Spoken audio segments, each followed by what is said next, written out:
We've been talking about the five skandhas. The five skandhas is a Sanskrit word for body of mind.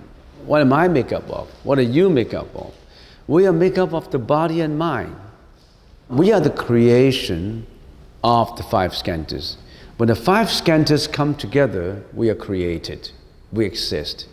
When the five skandhas do not come together, or the five skandhas do not happen at all, we didn't have any existence. We are created by causality, by all these five skandhas come together. Then you have we have us.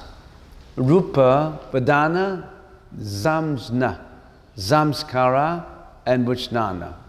So we know that the body is form or the solidity, which include everything about us, our organs, our senses, our eyes and nose, we know all about that. And Vedana, it's sensations of feelings. We have the six organs, the eye, ears, nose, tongue, body, mind, in contact with the six sense objects, form, sound, smell, taste, body impressions and mental objects. And of course in Vedana, Samjna, Samskara and Vijnana, it's all mentality, mental. Mental is subjective. Rupa, matter, is objective. The subjective perceives the objective. So when you say something is objective, there's objectively exists. That's matter. It objectively exists. But when we think about it, when we perceive it, we subjectively perceive it. We subjectively think about it, analyze about it.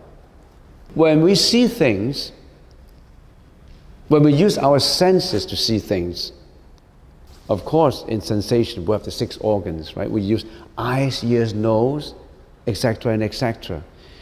The five skandhas is only generalizing the body and mind.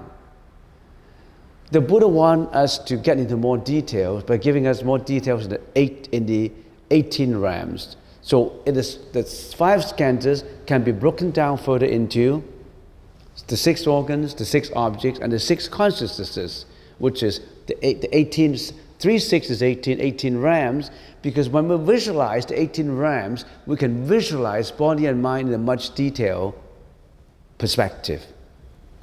Before we go back to the detail, which we already covered, let's talk about this generalization. Rupa, we understand it objectively. Everything is rupa. Form, molecules, elements, combinations of protons, electrons. That we know. But how about the subjective? The subjective, our senses, our thinking. When we perceive through our senses, getting sensation, senses lead to sensations. Sensations have we have three kinds of sensations: pleasant sensation, unpleasant sensation, and neutral sensations, which cover all sensations. It's either pleasant, unpleasant, or neutral. When we use our senses, we perceive through senses.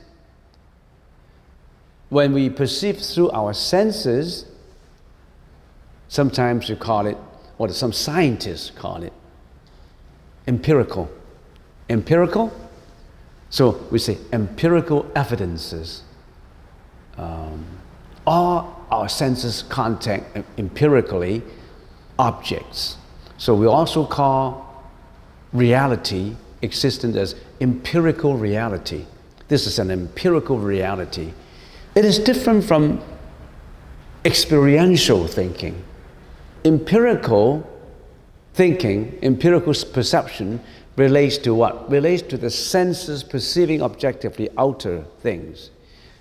When we use our senses, we attach to what we can touch, what we can see, what we can hear, what we can taste. So empirical evidences sometimes could be illusory. Everybody could be a little different in the empirical senses. But we agree with each other when we see something red, and unless you're colorblind, which is abnormal, then we say this is red. We hear a traffic honking, then we say, oh, there's honking. When we hear the dog bark, everybody says, oh, there's a hot dog bark. Of course, there are some people who heard the dogs barking as the howling of a wolf. I mean, everybody's a little different. It's all illusory. It depends on how you perceive. So senses are not trustworthy. Generally, senses are right, normally are right. That's the reason why when the scientists perform experiments, those experiments are based on what? Empirical evidences, sense of evidences. So scientists may be wrong, because one theory could be proven in 20 years later to be wrong. A theory 100 years ago could be proven wrong now, because the senses they used were not right. Many, many years ago, they thought that philosophers and scientists using telescope thought that this is the only world. We have a boundary. And now we know that it's unlimited, because our telescope, the invention of a telescope has become more advanced. We discovered that all these other theories about astronomy, some of these theories were proven wrong. So we cannot just blindly believe that science is all right. I mean, science is flawless. Science is everything, because science is based on empirical evidences. So empirical evidences is watching out. It's not introspective, it's extrospective. Always watching out. That's empirically. Could be wrong. But the Buddha said, we cannot trust our senses. We have to go introspectively to see what we are seeing. The Buddha's teaching is not on what you are seeing, is to research on how you see it. The process of seeing it. Is what you're seeing wrong or right? You see the difference? Right now we just believe in what we see. And the Buddha said, you have to know how you see it. Then you know how right you are and how wrong you are. So that's what we call experiential thinking. Experiential thinking has to be introspective, getting inside your mind to see it. So, in other words, looking at the process of perception, looking at the process of seeing things, listening things, tasting things, is called experiential thinking. You have to turn from empirical thinking to experiential thinking. Otherwise, you will always not get enlightened. And this is exactly what the Buddha is talking about in the 5 skandhas. Other than rupa, you got to know your sensation, your conception, your volition, and your consciousness. And also, empirical thinking is bounded by the 4 dimensions. What are these 4 dimensions? Space and time.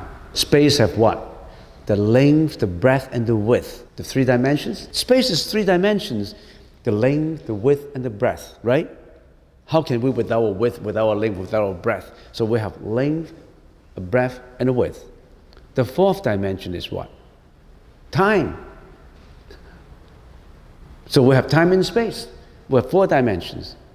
When you are bound by space and time, how do you observe your space and time with? You observe and perceive your space and time with what? With senses. But actually, space and time does not exist. You understand what I mean? Let's talk about time. Let's just talk about time. Space is easier to deal with. Time is more difficult to deal with. Let's deal with the difficult thing first. What is time? Time contains the past, the present, and the future. Time is a product of empirical thinking. Empirically, time, because you look at your watch, you look at yesterday, tomorrow. Time is past, but when you think about it, does the past exist now? The past does not exist. When I look at some of the old photos yesterday, about my own photos when I was young, all of a sudden I didn't have any interest in looking at it. When people look at nostalgic photographs, they say, oh, this is how I look. Oh, this is how nice. This is my mom, my dad. This is my girlfriend, all these things. But when I look at it, all of a sudden I'm looking at awareness. Because time only lives in memory. If you don't have memory, you don't have the past. You forgot about the past. If you don't have memory, do you have a past? If someone is there and he couldn't remember anything, he didn't have a past. Well, how about a future? People say, we have a future. But the future hasn't come yet. How can you say the future exists? The future certainly doesn't exist now, but you say the future exists in tomorrow. But how can something that hasn't come exist? If you say that something hasn't come exist, that's strange. It's not logical. Something that hasn't come actually exists. Then we say, okay, no, then how about the present? We'll live at the present moment. The present exists. But every minute is ticking. Every existence, you call it existence now, is actually become a past immediately. It takes every second. So how can the present exist? So time is only a product of empirical sensual perception. There's no such thing. There's no time. But we live in empirical existence of time, and we always talk about existence. We've been illusioned by existence. We live in illusion. We don't even know about it. We always talk about, when you talk about to people who always ask you that question, how about existence? What's the beginning? Is there a beginning? Who created? If there's no God, then who creates things? If there's no God, what's the beginning? Beginning and the end only lives in the time. It is only a product of time. You see the problem of having of arguing about existence with the beginning. Even Lao Tzu, a very ancient philosopher in China, at approximately the same time as the Buddha, even Lao Tzu talked about the beginning. You know what he talked about the beginning? If there was a beginning, then there must be a time before that beginning, right? If we assume that yesterday is the beginning, then there must be a day before yesterday. If there was a beginning, then there must be a time before that beginning. And a time before the time which was before the time of that beginning. So you fall into the problem of infinity. You can't have a beginning, because beginning has a beginning, beginning has a beginning. You fall into the argument of infinity. You're contradicting yourself. And then it's for the same reason, if there is existence, we say, okay, that is existence, there must have been non-existence. If you say something exists 100 years ago, suddenly something exists 100 years ago, so there must be something that exists before that 100 years ago. So if there is an existence, there must have been non-existent. Something does not exist before that existence. And if there was a time when nothing existed, then there must have been a time when even nothing did not exist. You know what I mean? All of a sudden, we're talking about something that doesn't mean anything. We're talking about nothing came into existence. We could, one, then really say whether it belongs to the category of existence or non-existence. Even the very words that I have uttered didn't say anything. We said nothing at all. There's no existence. Why do we talk about existence? If we put that into the category of empirical existence, that's all delusion.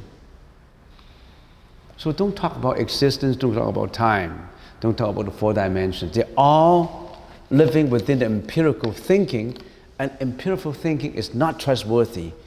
Empirical thinking is out of our unconscious self. Because it worked in our unconscious self, we have been doing everything unconsciously. And the Buddha said, come to a conscious state now. Don't be unconscious. You think when we hate, we consciously hate? Yes, sometimes we consciously hate. We're consciously greedy. We consciously become mad. But most of the time, we are unconsciously getting into anger. We're unconsciously getting into hatred. we're unconsciously getting into greediness. We're unconscious. And we don't even know, we haven't even awakened from the unconsciousness state. That's why we are confused. We're not the Buddha. When we are totally enlightened consciously, we are the Buddha.